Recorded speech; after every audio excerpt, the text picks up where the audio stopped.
Assalamualaikum penduduk. Assalamualaikum. Selamat malam. Selamat datang di video motovlog pertama. Woi, vlog. Ini kok gelap ya? Nah, jadi jangan di cancel dulu videonya. Ini gelap karena memang di sini nggak ada lampu jalan. Tapi bentar lagi terang kok.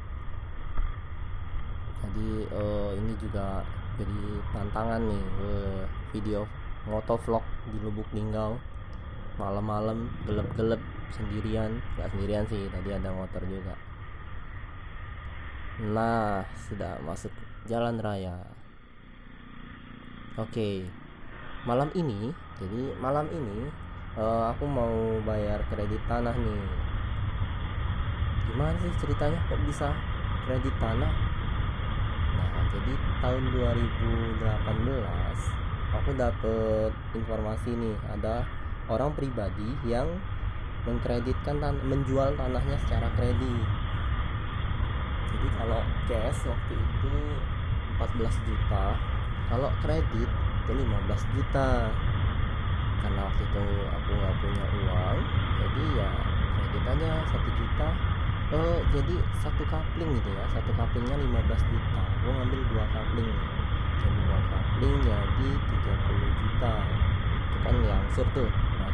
Selama 15 bulan, selama 30 bulan, karena langsungnya 500.000 per kapling. Nah, jadi selama 28 bulan 28 bulan, karena waktu itu DP nya itu harus bayar 1 juta, jadi 1 juta per kapling ya. Jadi 30 dikurang 2 juta, tinggal 28 juta, bayar sebulannya 1 juta. Nah, tapi terakhir bayar aku bulan Januari nih. Ini sudah bulan Juni, jadi sudah 5 bulan nunggak ini baru mau bayar lagi. Oke, skip. Sekarang kenapa kredit tanah, atau aku bilang di sini adalah investasi tanah. Jadi investasi itu kan banyak ya. Bisa ke emas, bisa ke properti, bisa ke saham. Nah, tanah di sini masuk ke properti. Kenapa investasi tanah? Yang pertama, jadi kita lewat sini aja ya, karena kalau lewat sana itu lewat lurus itu disemprot dan aku takut kameranya malah jadi basah nanti. Ini tips juga nih buat para pemotor di Lubuk Linggau. Jadi kalau nggak mau disemprot cairan disinfektan, jadi mending lewat sinilah, muter jauh dikit nggak apa-apa, daripada kena semprot terus. Satu hari bisa kena semprot 6 kali 8 kali, nggak sehat juga. Ini kan lampu jalannya kelap-kelip ini, kayak film hantu ini. Oke, ketemu tempat terang lagi nih. Oke, balik lagi, tadi sampai mana ya? Tadi sampai investasi tanah ya. Investasi tanah, kelebihannya ya. Oke, kelebihannya apa sih? Kelebihan bukan ya, tadi apa sih, pokoknya inilah, apa sih kelebihan investasi tanah gitu. Jadi yang pertama, investasi tanah itu menguntungkan karena harga tanah itu cenderung selalu naik. Jadi jarang ya kita ditemui harga tanah turun, itu jarang banget.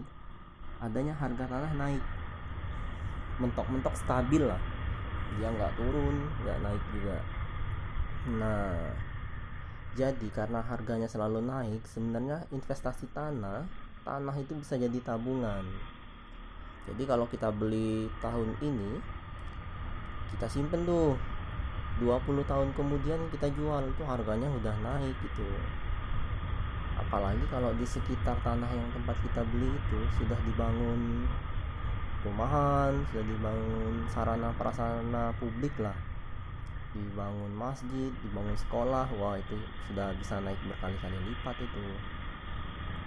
Jadi kita beli harganya 15 juta sekaplingnya kayak saya tadi, bisa kita jual 20 tahun lagi, atau kelamaan ya kalau 20 tahun ya, kita jual 10 tahun lagi dah. 10 tahun lagi bisa naik 4 kali lipat, ini bisa 60 juta. Ini lumayan. Kalau kita perlu uang, 10 tahun lagi bisa jual, dapat uang. Nah, jadi itu. Kelebihan yang kedua apa nih?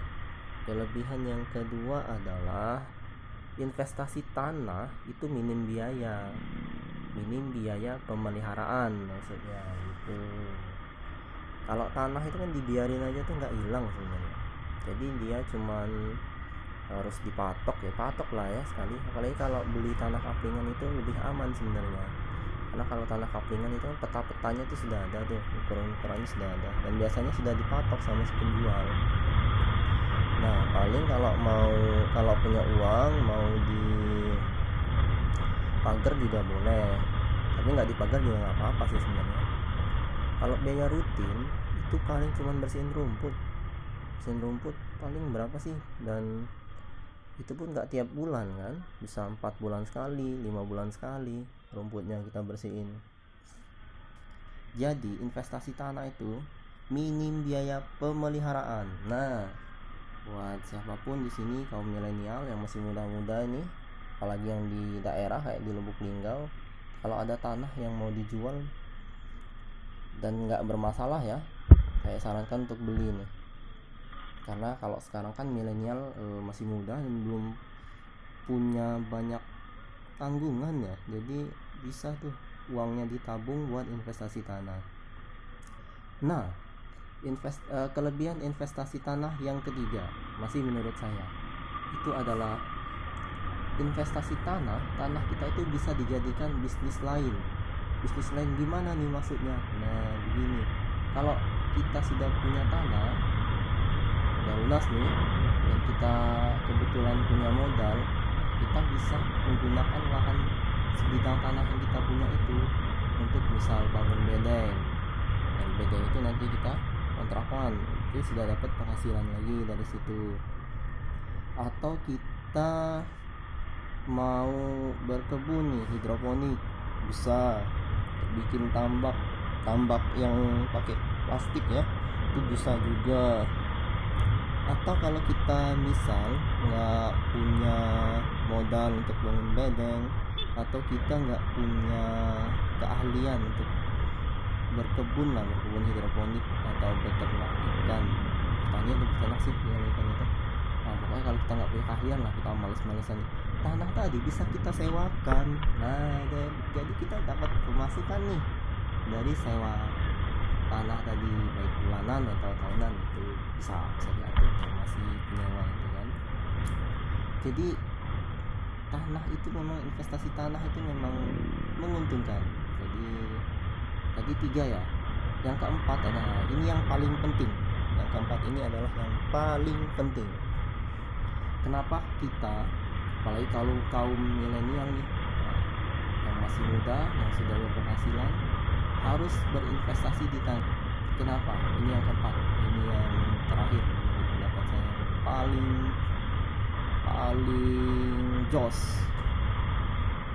Alasan yang paling jos kenapa kita harus berinvestasi tanah adalah karena jumlah manusia itu selalu bertambah. Tiap tahunnya. Ada kelahiran, ada kematian memang. Tapi jumlah kelahiran itu lebih banyak daripada jumlah kematian. Dan jumlah manusia itu selalu bertambah. Sedangkan jumlah tanah enggak. Dari dulu ya bumi ya segitu ini aja, enggak nambah besar.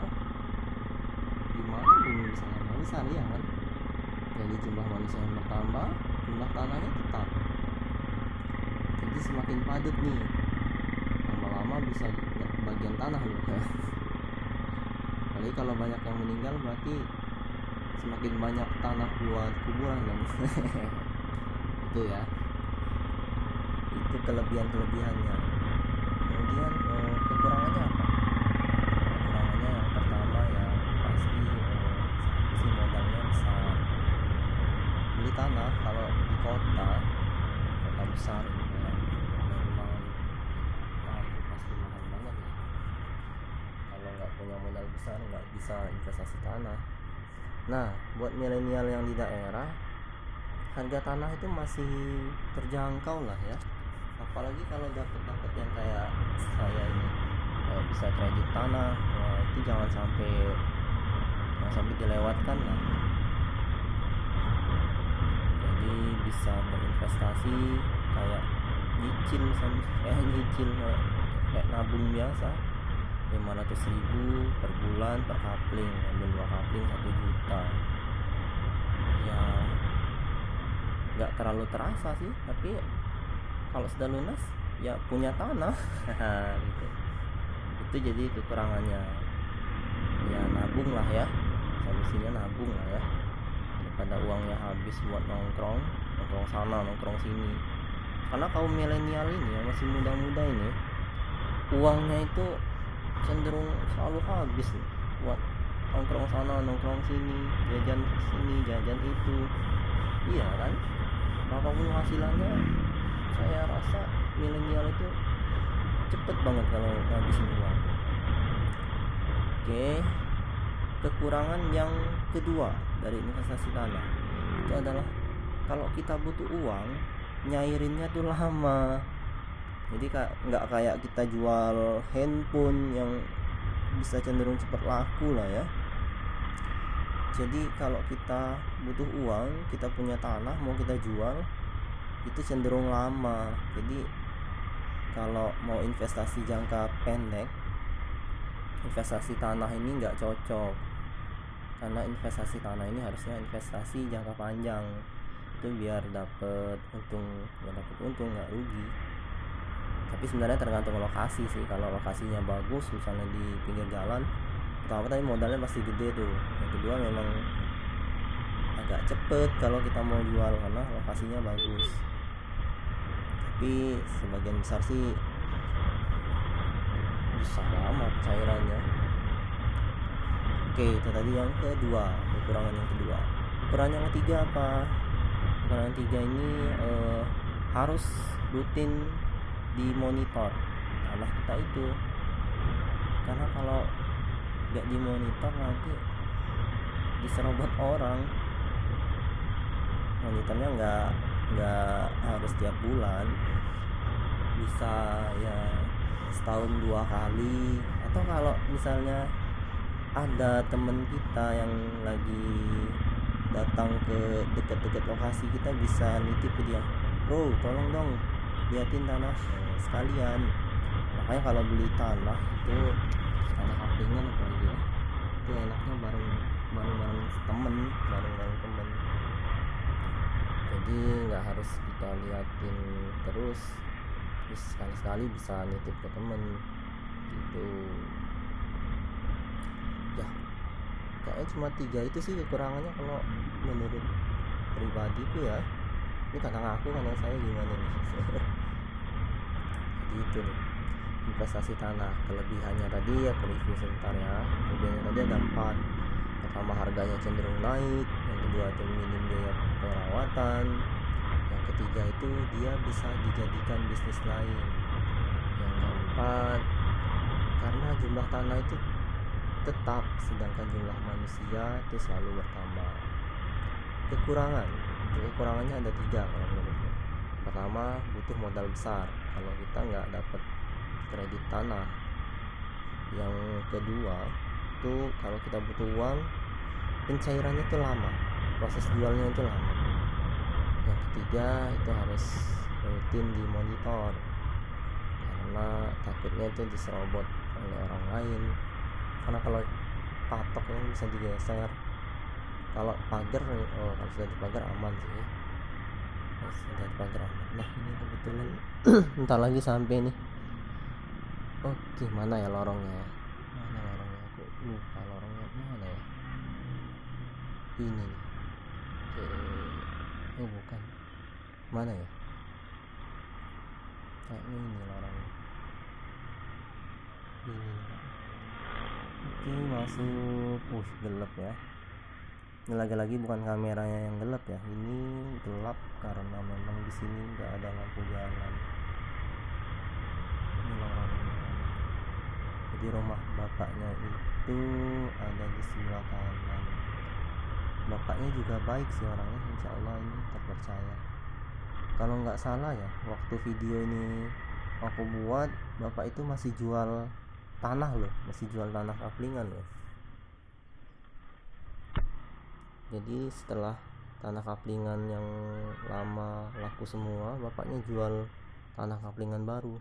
Kebetulan tanah bapaknya banyak.